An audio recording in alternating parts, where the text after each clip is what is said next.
University మంచి భవిష్యత్తు కోసం తెలుగు విద్యార్థులు ఇష్టపడే యూనివర్సిటీ. నిజంగానే ఇప్పుడు 3 అబార్షన్స్ అంటే ఆల్రెడీ మొత్తం 5 1 అబార్షన్ అంటే 2 డెలివరీలు అన్నట్టు. ఒక్క అబార్షన్ అంటే 2 డెలివరీలు అయినంత సమానం. మరి అంత పెయిన్ ఉంటుందా? బా నాకు 3 అబార్షన్స్ అయినాయి. 3 అబార్షన్స్ రీసెంట్ గా మొన్న ఇప్పటికి ఒక 1 మంత్ అయిపోయింది అంతే. జస్ట్ 1 మంత్ 1 మంత్ బ్యాక్ అయిపోయింది. తెలియకుండా 3 అబార్షన్స్ మీకు 3 అబార్షన్స్ అంటే ఇది థర్డ్ది మాత్రం మాకు ప్రెగ్నెన్సీ అని తెలియలేదు. హాస్పిటల్ కి చెకప్ కి వెళ్తే కూడా అంటే నీకు బ్లడ్ లేదు, నువ్వు వీక్ ఉన్నావమ్మా అని చేసి చెప్పారు అనమాట. సో మేము కూడా అంత ఏం పట్టించుకోవాలి, బ్లడ్ లేదా టెస్టులు చేపిస్తే కూడా నో రిజల్ట్ అనే వచ్చింది. ఓకే. మాకు పాప ఫంక్షన్ ఉండే, పాప ఫంక్షన్ అయిన నెక్స్ట్ డే నుంచి నేను చాలా సిక్ అయిపోయినా. అసలు నాకే తెలియలేదు అనమాట.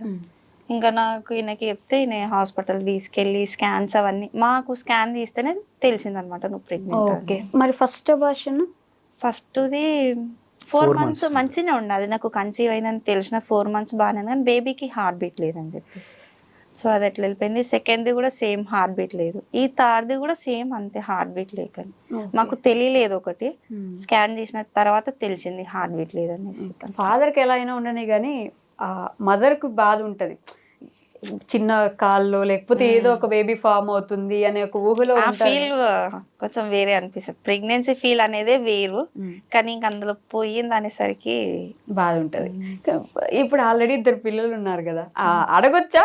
ఫస్ట్ అడగొచ్చు, చాలా కామెంట్స్ కూడా వచ్చాయి. చెప్దాం అనుకున్నా మాకు టైం లేక. థర్డ్ బేబీ కావాలని చూస్తున్నారా లేకపోతే? కావాలి మేడం. ఎందుకంటే మేడం ఇప్పుడున్న సిచ్యువేషన్ లా ఎందుకు కావాలంటే, మా అమ్మకి ఒకటి ఇద్దరే ఉంటే, మా అమ్మ వర్షన్ ఇద్దరే ఉంటే చెప్పలేం, అది ఇన్సిడెంట్ ఏదైనా కావచ్చు, ఏ టైం ఎలా ఉంటో తెలియదు.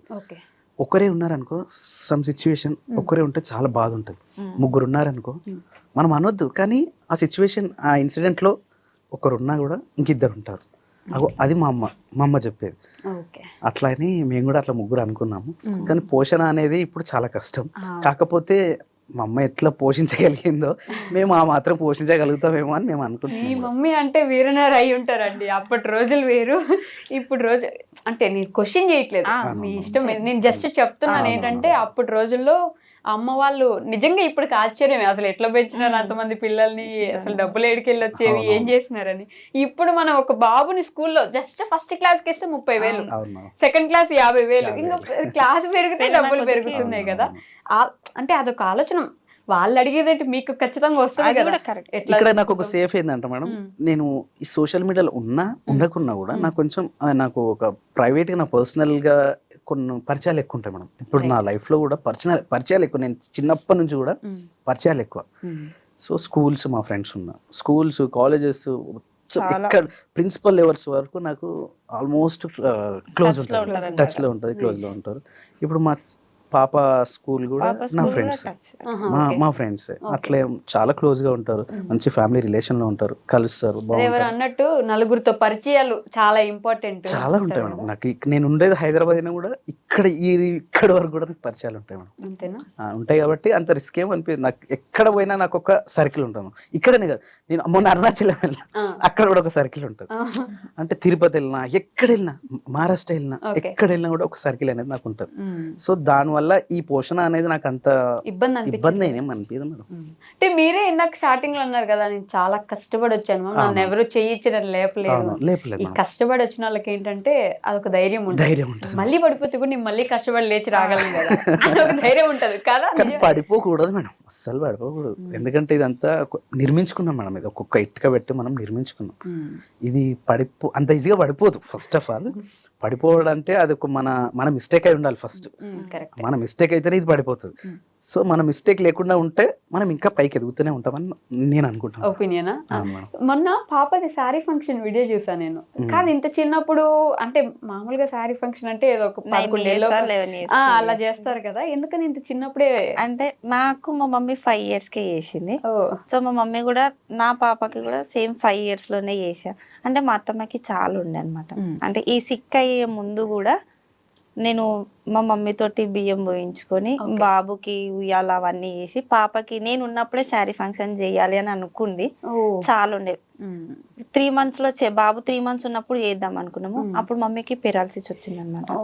సో మమ్మీ కొంచెం టైర్డ్ ఉండి నేను చెయ్యలేను, ఇప్పుడు 5 months లో చేస్తాను. 5 months లో అత్తమ్మ అట్లా అయిపోయింది. సో ఆమెకి కోరికుండే నా మన్మరాలకి చీర కట్టించినప్పుడు నేను చూడాలి అన్నట్టుగా ఆమెకుండే. సో ఆమె లేనందుకు ఆమె కోరిక నేను నెరవేర్చాలని చెప్పి ఎన్ని డబ్బులైనా నో ప్రాబ్లం. ఆమె పైన ఉన్నా కానీ అరే నేను లేకున్నా మా మన్మరాలకి నా కొడుకు కోడలు ఇట్లా చేసిర్రు అని ఆమె కూడా హ్యాపీగా ఫీల్ అవ్వాలని చెప్పేసి మేము ఏడ కాంప్రమైజ్ కాలేదు మేమైతే పాప విషయంలో. పోనీ అన్నట్టుగా అన్నిటికీ చేసేసాం. అట్లా 5 years లో చేయాలనుకున్నాం. అత్తమ్మకు కూడా ఉండే అనమాట 5 years లో. సో చేయించేసినాం. మీ అమ్మ లేకపోయినా ఆవిడ కోరికలు మాత్రం ఖచ్చితంగా గుర్తుపెట్టుకుని ఎప్పుడన్నా నాకు అనిపిస్తుంది మేడం, ఎప్పుడైతే ప్రేమ దగ్గర ఉంటుంది మేడం, నేను చాలా క్లియర్గా చెప్పగలుగుతా ఈ విషయం.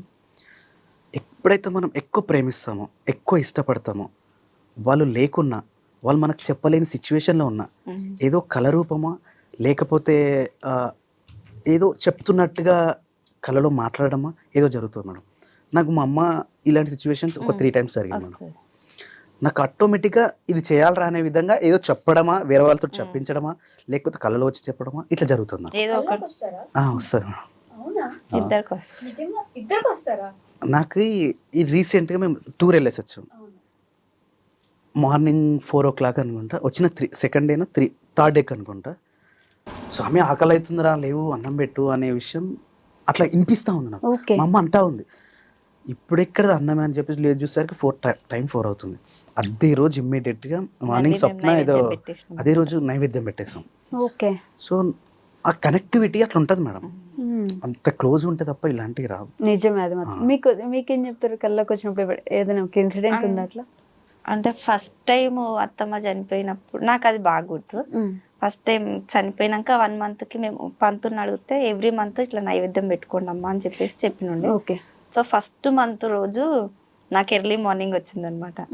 అంటే ఎప్పుడైనా మా అత్తమ్మ వాళ్ళ మామయ్యకి నేను అన్ని ప్రిపేర్ చేసిస్తే అత్తమ్మనే పెడుతుంది అనమాట వాళ్ళ దగ్గర నైవేద్యం. నేను ఎప్పుడు పెట్టలేదు. సో ఈసారి నీకు ఆ ఛాన్స్ వస్తుంది, నువ్వు నాకు ఏడుచుకుంటే అసలుకి పెట్టొద్దు అట్లా. ప్రతి మంత్ నైవేద్యం పెడతారా? మనం 1 year వరకు పెట్టాం మేడం. ఇక దాని తర్వాత పంతులు ఏమన్నారంటే సరిపోతుంది ఇక్కడికి, ఇంకా మీ ఇష్టం ఎప్పుడు పెట్టుకోవాలన్నా మర్చిపోకుండా పెద్దలకు నైవేద్యం పెట్టేది అనేది మర్చిపోవద్దు. మీరు ఏం చేసినా సరే కానీ వాళ్ళకు ఒక చెప్పి చేయడం అనేది, మనం తింటున్నప్పుడు ఒక ముద్ద అక్కడ పెట్టి తినడం అనేది అదొకటి మంచి సంస్కారం.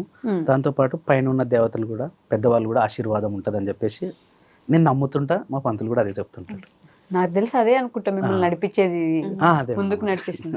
ఒకసారి అంటే ఏదో ఎవరో అంటుంటారు కదా, దైవభక్తి ఎప్పుడు వస్తుంది అంటే మన లైఫ్ లో ఎప్పుడో ఏదో గట్టి ఇన్సిడెంట్ జరిగి మళ్ళీ దేవుడు లే నా దగ్గరకు రా అని పిలిస్తే అలా వెళ్తుంటారు అన్నట్టు మీరు మొత్తం ఈ మధ్య అన్ని గుళ్ళకి ట్రిప్ వేసి వచ్చారు కదా, ఈ మధ్య భక్తి కూడా బాగా పెరిగిపోతుంది. ఈ మధ్య లేదు మేడం, ఫస్ట్ నుంచి భక్తి ఎక్కువ. నాకు చిన్నప్పటి నుంచి అంటే ఫస్ట్ ఇది చెప్పుకుంటే ఎట్లుంటుందో కానీ నేను 5th ఇంటర్ వరకు కూడా నేను గుడికి వెళ్ళాలి మేడం. ఇంటర్ వరకు కూడా నేను గుడికి వెళ్ళలేదు. ఎందుకని? మాకు తెలియదు. మా ఇంట్లో పూజలు లేవు, అసలు ఏం తెలియదు. పూజలు లేవు, ఏం లేవు, అసలు మాకు తెలియదు. గుడికి వెళ్ళాలని కూడా మాకు తెలియదు. ఫస్ట్ టైం నేను హనుమాన్ టెంపుల్కి వెళ్ళినప్పుడు భయపడుకుంటూ వెళ్ళిన. మనం హనుమాన్ గుడికి వెళ్తే మన ఇంట్లోకి ఏదో అవుతుందట అనేది మాకు మా పెద్దలు, మా చుట్టుపక్కల ఉన్న వాళ్ళు అప్పుడు ప్రిపేర్ చేసినారు అదంతా. అసలు గుడికి వెళ్ళొద్దు, మనం గుడికి వెళ్ళొద్దు, గుడికి వెళ్తే ఏదో అవుతుంది, మన ఇంట్లోకి ఏదో అవుతుంది అని. ఎందుకు అవుతుంది? గట్టిగా అదే అక్కడ నుంచే నేను ఎక్కడైతే నెగిటివ్ ఉంటామో అక్కడ నుంచి పాజిటివ్ వెళ్ళిపోవాలి అంతే. అక్కడ నేను నేరెడ్మెట్లో వినాయక్ నగర్ ఉన్నప్పుడు హనుమాన్ టెంపుల్ ఉంటుంది చైనా బజార్ పక్కన. నాకు ఇష్టం ఇక దేవుడు. ఫస్ట్ హనుమాన్ టెంపుల్కి అదే గుడికి వెళ్ళినా. అక్కడ నుంచి నేను అక్కడ సిటీలో ఉన్నన్ని రోజులు ప్రతి శనివారం నేను వెళ్తుండే. అదొక ధైర్యం వచ్చింది నాకు. దాని తర్వాత ఇక్కడ జై శ్రీరామ్ అని ఒకటి రాపించుకున్నా. అదే ఇంకా హనుమాన్ గుడిలో నేను హనుమాన్ చాలీసా చూడకుండా ఒక 100 సార్లు ఇట్లా పాడేస్తుంటా హనుమాన్ చాలీసా అని. అదే చాలీసా నేను ప్రిపేర్ చేసి ఆ బండ పైన ప్రిపేర్ చేసి మా ఊరి గుడిలో నేను ఇప్పుడు పెట్టించిన. ఓ నైస్ అండి, సూపర్. ఏ గుడికి అయితే అసలు వెళ్ళకూడదు మనం అని భయపడ్డారు, ఆ గుడిలో అది చాలీసా పెట్టించాను. ఈ మధ్య మరి టూర్స్ కి వెళ్ళినారు కదా, ఎట్లున్నాయి? అన్ని గుళ్ళు బాగున్నాయి. నేను ఇవన్నీ నేను అయ్యప్ప మాల వేసుకుంటాను మనం. ఎవ్రీ ఇయర్ మేము సౌత్ అక్కడ ట్రిప్ కేరళకి వెళ్ళి కేరళ నుంచి ఆ గురువాయూర్ అక్కడ నుంచి ఇవన్నీ చూసుకుంటూ వస్తుంటాం. నేను ఇప్పుడు 13 సార్లు నేను వెళ్ళడము. ఓకే. ఎప్పుడు నేను ఒక్కనే వెళ్తున్నా.